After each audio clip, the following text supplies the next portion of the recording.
Yo, yo, yo, yo, yo, high value basketball. We back again. Be sure to like, share, and subscribe. Yo, quick talk about with Giannis Antetokounmpo.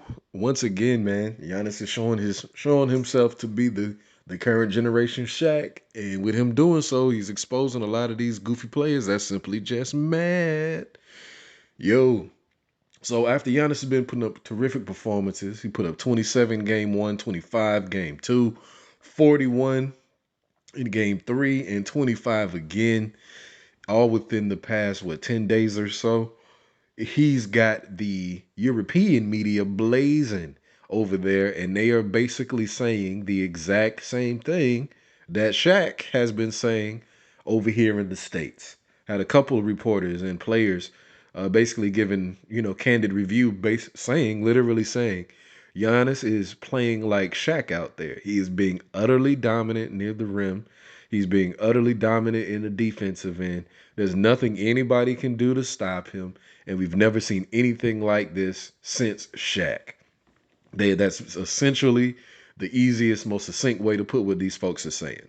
And so we're back again talking about this with Giannis because it's actually kind of hilarious because when the report came out that the European media is basically saying the same thing, it made me think back on my playing days, my days of playing basketball, and I thought about something, especially at the high school level, because it's when you're in school, at least that is about the most intense it can get, as far as training and putting yourself out there and it meaning something and things like that.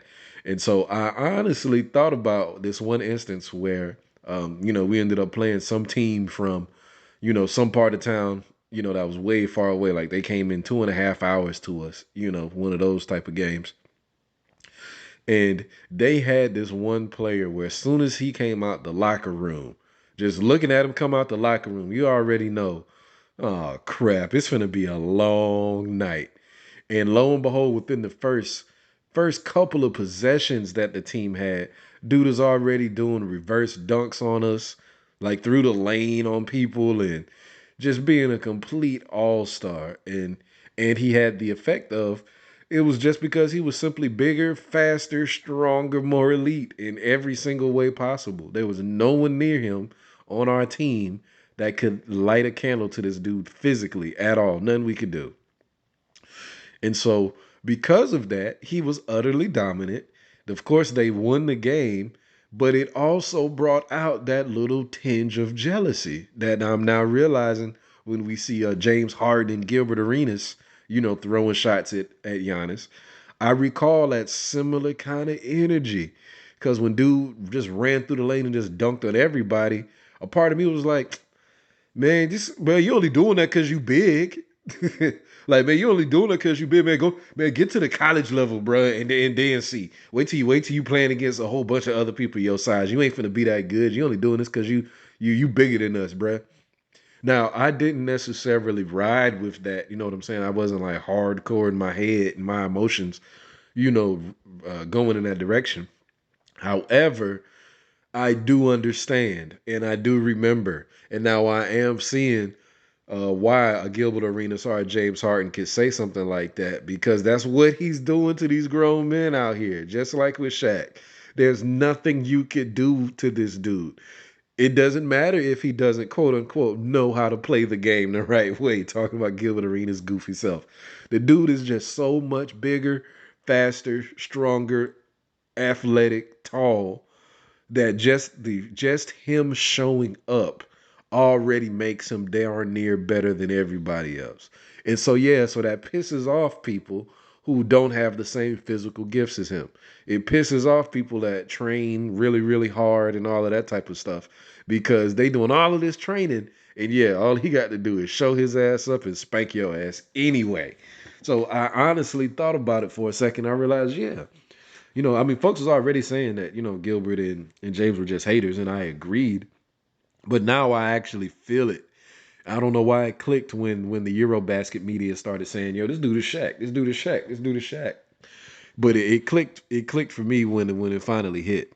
And so, yeah, we got to realize that these players really do be butthurt out here, man, because of that. Because people do have more physical gifts.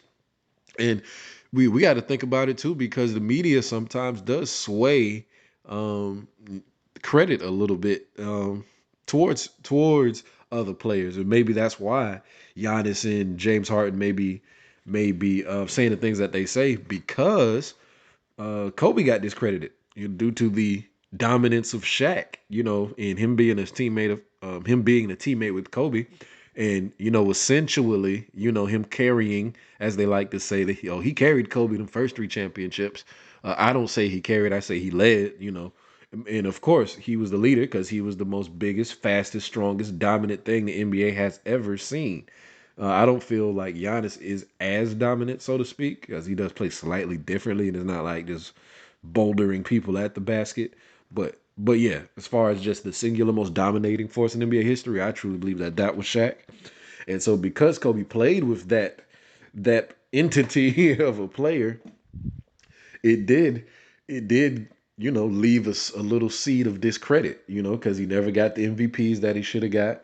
People said, like I said, they was riding, people were saying that he's riding Shaq's coattails and all of this other stuff. And people don't remember that Kobe was the 1A, the 1B to Shaq's 1A. It wasn't even a Batman Robin. It was more like a Batman Superman kind of thing for the Justice League. And so these players do get annoyed essentially when someone bigger, faster, stronger shows up to them. But you know what? They just gonna have to simply get over it because as we see with Giannis, he's not just bigger, faster, stronger like Shaq was. Because that's honestly, basically in a sense, that's all Shaq really was. Not discrediting Shaq at all. Hall of Famer, legend, turn up. But as far as the variety of things that he did on the court and his play style and watching him move around the court, Giannis moves around more crazy. Giannis does more freaky things. That's what I call him, the freak thing. The Greek freak. He does more freaky things on the court that we literally have never seen. Shaq was just simply more dominant, but as far as his body movements and things of that nature, we've seen that before. We just never seen it in such a package. Giannis is doing things we just literally have never seen before. That whole getting across the court in like 3 steps thing is still ridiculous. Still crazy to watch. And yeah, and that's why they mad. But hey, they got to get over it and go play ball. High value basketball. Like, share, and subscribe, family. You know the drill. Peace.